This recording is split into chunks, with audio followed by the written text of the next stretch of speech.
want to identify with what Mr. Perez-Rodilla said.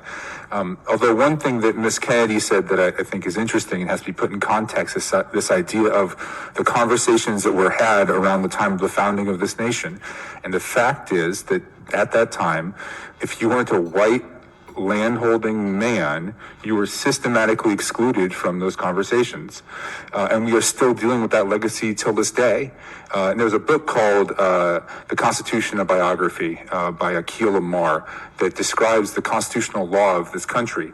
And what becomes inescapable when you read it is how shot through every portion of our constitutional law is with race when it comes to the 3/5 compromise, to the way the Senate was apportioned, Congress, the Electoral College, all of it was tied to race. And so it's a really complicated legacy that we're still working through today. And I don't plan to have, I don't pretend to have all the answers. And I'm like everybody else here learning as we go through this. But I do think we are in a unique moment right now where those uncomfortable conversations are starting to happen. And we are starting to realize that there are some systemic issues that we need to work on as a nation, a state, and a city.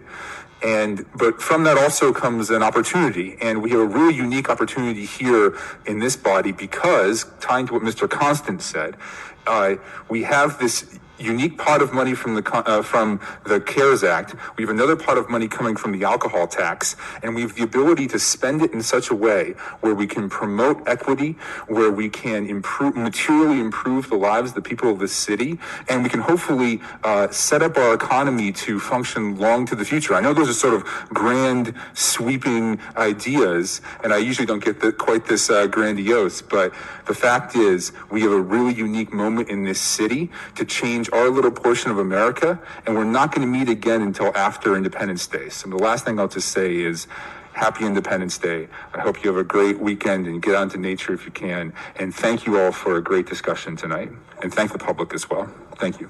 Thank you.